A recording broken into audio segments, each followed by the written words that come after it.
So Duncan and Amanda, thank you very much for a wonderful Christmas. We really enjoyed it.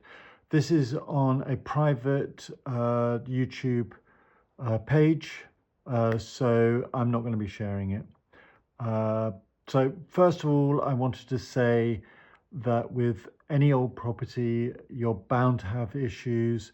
Some of the things that you're looking at are historic and some could be current.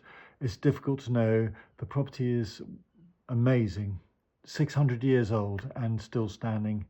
And you've got to appreciate it's highly unlikely to have been built on a zone at risk of groundwater, which is the root cause of rising damp. So that's to start off. But let's have a look at the video that I took. So the first thing I saw was what looks like Death Watch Beetle in these old timber beams. Ask me why I think it's Death Watch Beetle, and well, a few things. One, they like oak. It's the size of the hole that's the giveaway. And what they like is what's called Donkeoporia espansa, which is a type of fungus, and could be historic or it could be current. But I wonder about whether there's sweating going on with this concrete that's essentially impermeable next to permeable brick or stone in a kitchen that's not very well ventilated. So I'm just going to pause it, and we're looking on the outside. When I recorded that section on the inside, I didn't know that the timber appears to go through to the outside. So that outside is exposed to water and always has been, but this gutter, this hopper, is overflowing with water, and you need to clear it, and you need to look at all the hoppers and gutters and rainwater goods, especially during a rainstorm. I would go out with a camera and take videos of all of them and just see what's happening, especially during really, really heavy rainstorms. And if you can't face doing it during the heavy rainstorm, do it immediately afterwards, because that's when you'll see what's really going on. But anyway, have a look at this section. So if we look above into the hopper, we can see that it's full. So that's the end of the beam, and you can see it's full, and you just need to clear it out by hand with a ladder. It won't take much time. You can see wherever there's green or brown, where there's green, it's moss or lichen. That's a sign of current overflowing gutter, and if it's dark, then it could be historic. Any plant is a sign of an overflowing gutter, and what affects your neighbour may well affect you. I suspect the freehold's complex with what's called flying freeholds, who knows, but you have to work together as a team, not least because if their property's falling apart, it's not going to help your property. So I'm just looking down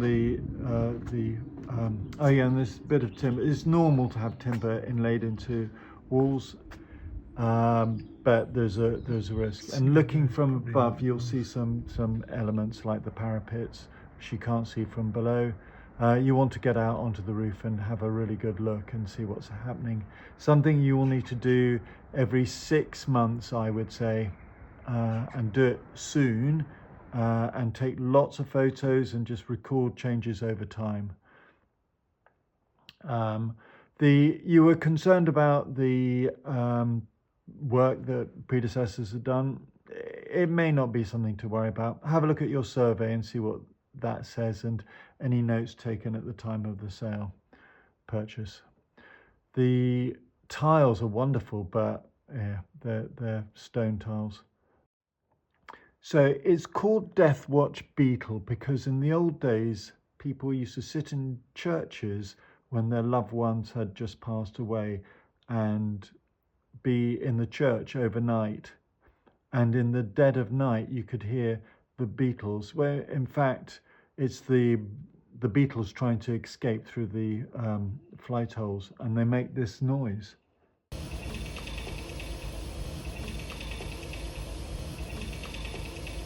So just to pause it,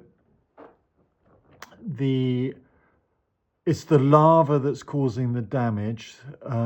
I don't remember off the top of my head what the life cycle is, but you can look it up, and I think it's about 5 years between egg, larvae, and beetle. And the holes that you see are the flight holes for the beetle escaping. From memory, with Death Watch Beetle, I have never seen it at a surveyed property in the past, because in London it's pretty rare.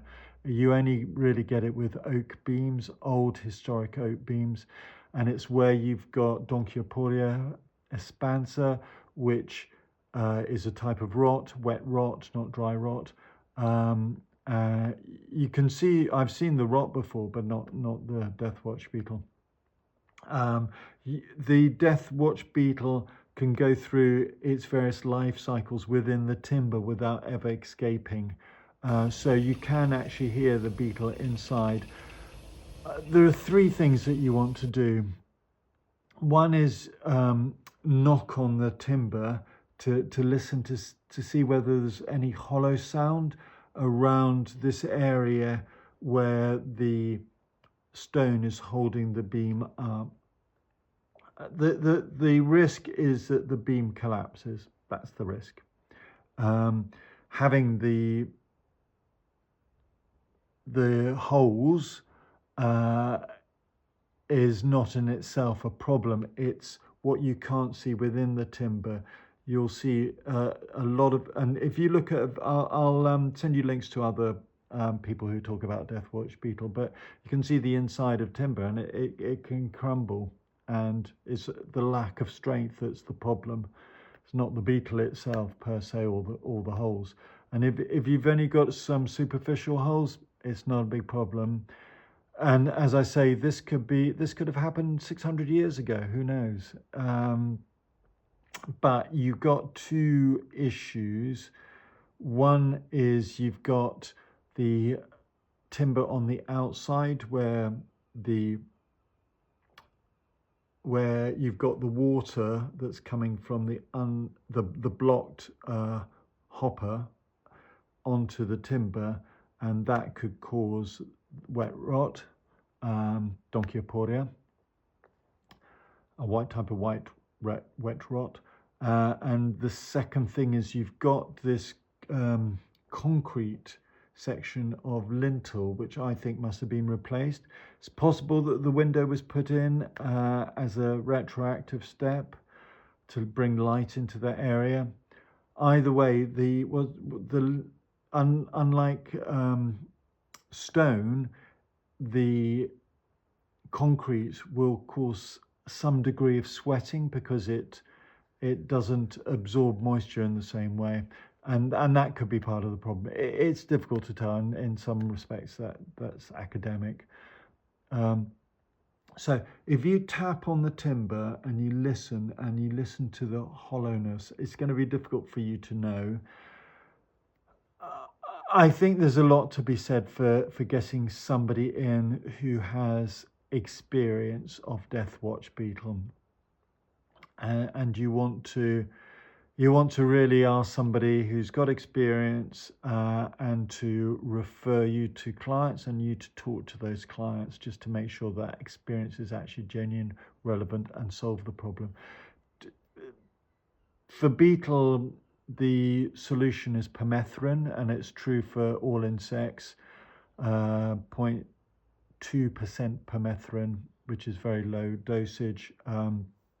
It's the only way of really getting rid of insects, a modern way anyway.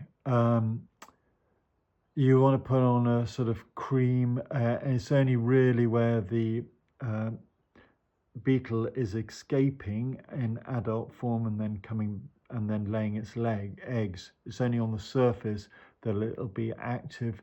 You can obviously inject it inside, and there's a sort of mayonnaise-like paste that you can put on it and on the inside. But the chance of being able to get in contact with the larvae is pretty remote. So really, it's a long-term thing, and in my view, you need to think of what might happen should the timber collapse. I'm not. Anyway, get somebody who's had experience with it. So anyway, I'll go on to talk about the rainwater goods and other things, and what we're going to look at is the dampness along the base of the floor. Now, that in itself is relatively superficial, and you find virtually every old property of its age will have something that's similar. You can call it decorative spoiling. You don't need to worry about it, but if it were my place, what I would do is I would measure the dampness using the instruments that I've just sent over. Well, it's a damp meter, but it's got the prongs and it's got radio frequency, and I'll explain a little bit more about how to use it. So now we're going to have a look at, this is the aquifer in the area, but in fact groundwater which comes from water under the water table, is a very low probability in this area, because I think what's happening is the aquifers are coming out of the water, the soil, and draining out. If we look at your area in Bradford on Avon, you'll see that it's highlighted some areas of the stream that you obviously know about. This may not be fully accurate, but even so, I don't think it would be built on a stream. Now, I'm going to pause it again, and just to say that you've got higher ground levels on the outside than the inside, so you have a risk of penetrating damp. That's rainwater that's penetrating through, and there are lots of signs of penetrating damp on the inside. So that is a sign of penetrating damp coming from the outside, the brown stain. It slightly continues down here, but where there's calcium sulfate salts, these white salts, that's normally a sign of condensation, and they can work together. So you get heat loss from the rainwater coming through and the damp brick, or damp stone, should I say in this case. But you've got a vulnerability in this area. There's also this line here tells me the property has probably been damp proofed. It's the standard damp proofing is to about 1 meter, up to 1.3 meters. You can see it along here. It doesn't work, or at least it hides the damp for a while, but it's not dealing with the root cause, which is penetrating damp and condensation. Yeah, so you've got signs. So there's dribble marks there. There's that there comes from condensation, and where you've got signs of condensation, you're bound to have this sort of the calcium sulfate salts coming out. If we look at the main property, so now that is almost certainly from rust from the electrical point socket, and these are almost certainly calcium sulfate salts from condensation made worse by the penetrating damp, but I'm not seeing much in the way of brown stain there. Hi, so you've got a risk of penetrating damp, and I think you should try and do something to seal those areas up and make sure they drain, but there's only so much you can do. You've obviously got mold. Where you've got mold, you've got excess vapor. It can be localized excess vapor, or it can be general excess vapor, and in a sense you've got both. Every property is going to have mold, from the palace to the International Space Station, but I'm just recording something to video for your brother-in-law and sister. But I'll play the video because I did quite a lot at the time. So here, apparently this hasn't been damp proofed, but that to me looks like damp proofing treatment, but I could be wrong. It's difficult to be 100% sure, but you can see there. Generally, it's not a good thing to have damp proofing treatment. It just hides the problem. Doesn't deal. Oh, there. Look, that looks. What happens is you get vapor that forms above it, and because the damp proofing treatment essentially blocks the vapor from evaporating out, you get a zone of dampness at the top. You sometimes get cracking along that.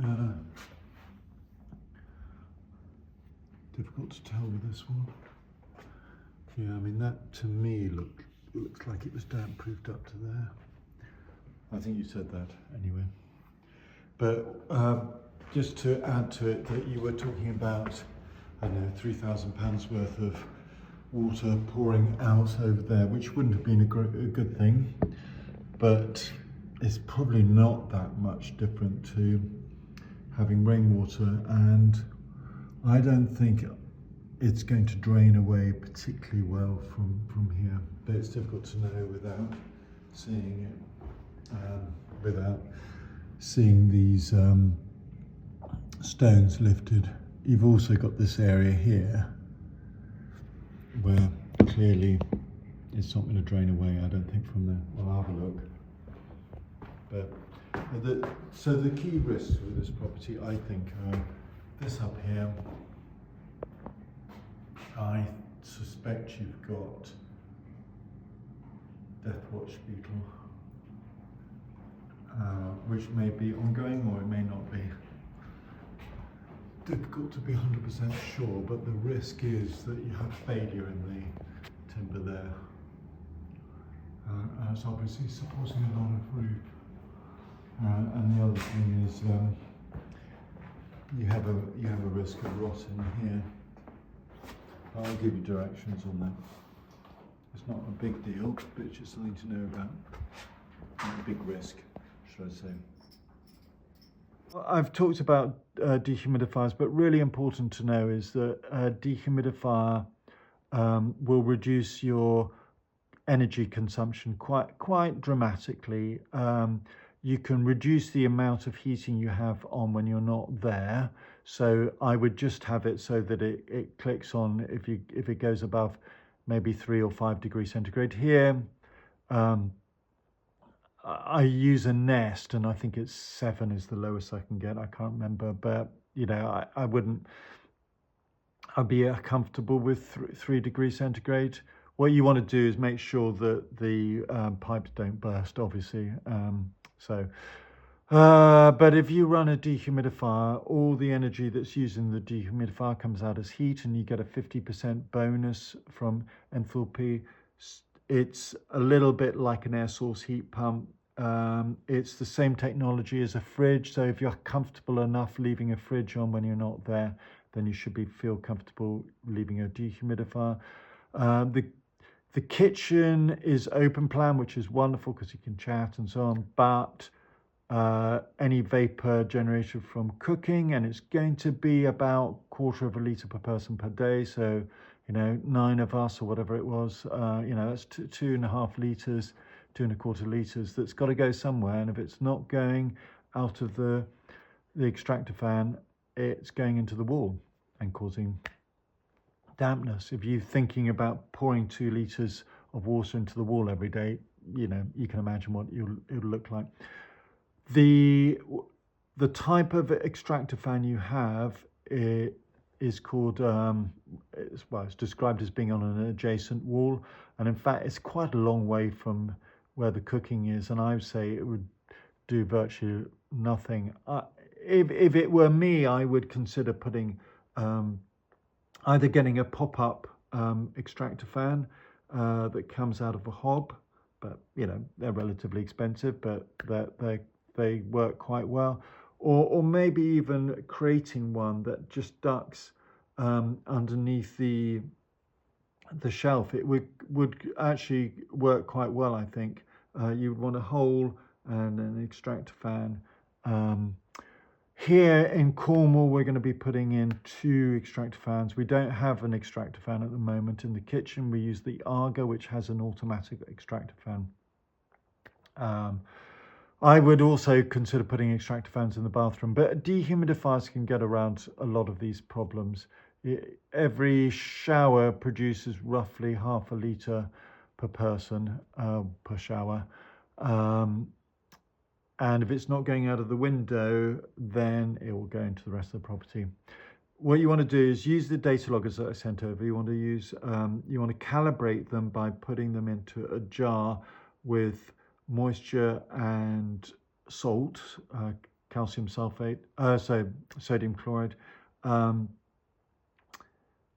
You try not to use the table salt, the sort of Saxa type, because it's they put in ingredients to stop it from clumping up, but it's got a specific salt. Sodium chloride has a specific relative humidity of 75% at room temperature. So all you need to do is put the data loggers in there, take out the plastic things, put them in there, have a look on your phone. You have to use Sensor Blue app, and then you go into the name, and then sort of middle left, it says calibration. You can change up and down. Don't worry too much about the temperature. I just average those out. But with the calibration, you want to move it to 75% relative humidity. Normally I give them about half an hour, but given that there's no rush, an hour, a couple of hours overnight, you know, and you'll see that will be some variation. Don't worry too much about it, but the idea is to get the dew points so that the dew points are pretty lined up, because that tells you where the vapor is. So dew point, really important. Dew point is a measure of the amount of vapor in air, expressed as degrees centigrade. And the reason why that's so useful is that it can tell you whether you're getting vapor from the outside or from the inside, from cooking, from respiration, from human respiration. I'll go through the numbers actually. 1/4 of a litre per person per day cooking, roughly. It depends a lot on cooking styles. So if you reduce sauces, that sort of thing, it produces a lot more vapor. Pasta produces lots of vapor, and to some degree potatoes. So you can reduce it by cooking with tops on pots and pans. Second one is drying clothes, about half a litre per person per day on average. Shower, it's about half a litre per shower, depends obviously how often. Bath's a bit less, but you know, it still produces quite a lot. And respiration is 3/4 of a litre per person per day. So, and of which at night it's about 1/4 of a litre. So a couple are going to produce about half a litre of water at night. And if it's not going out, it's going into the walls. So yeah, use the 3 things that I sent you, and I would start to get log with the I'll go and get it. I'll show you how to use them. So back again, the 3 things I use. So this is what I use for calibrating the data loggers. I put them in there like that. Well, maybe not throwing. They can be quite sensitive actually, but just put a little bit of salt, like a tablespoon of salt, sea salt, rock salt, that sort of thing, but you know, quality salt, and water, so that I make sure I can see water on the side. When I go to clients, I take this with me, and then seal it up. But you want to make sure there's excess salt and excess water so that you're getting the equilibrium, which will produce with specific relative humidity of 75%.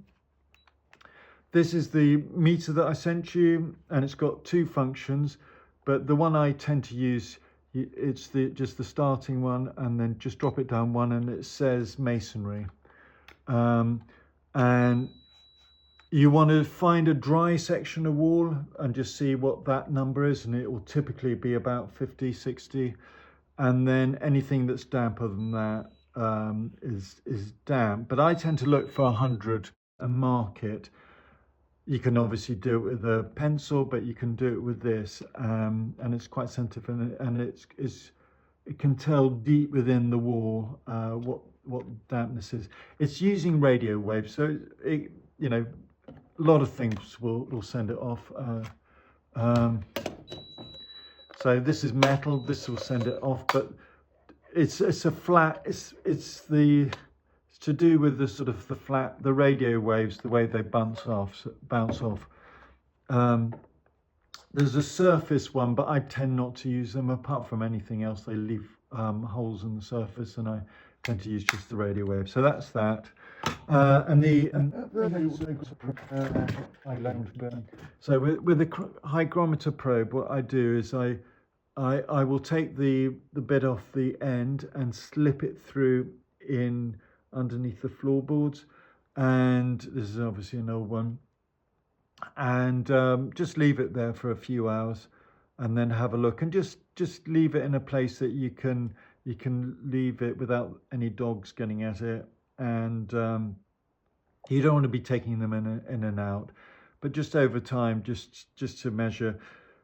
So essentially above 85% is a little bit concerning, but it's when it gets into the sort of 90 plus, and when it stays up there for long periods of time without coming back down again.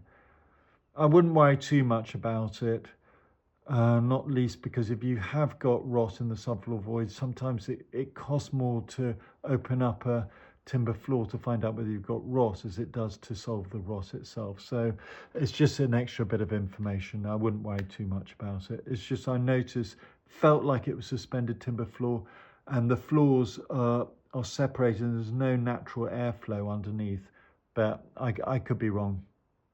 The timber looked absolutely fine. It's just the joist that could be holding the timber up, but it could be batten, so I wouldn't worry too much about that. But with the data loggers, I would put one outside on the north side, away from the sun, away from rain, hanging up so squirrels can't get at it. They last for, all the data is collected on the unit itself, the data logger. They last for about 3 months worth of data, and the battery's about a year. I'll show you a little bit more elsewhere, but I'd have one in the kitchen, one out there. I'd probably put one just above the cooking zone in the kitchen, and maybe one in the hall area by the TV, just to get a sense of whether the vapor's coming from the kitchen through to that area or vice versa. It'll give you a good idea.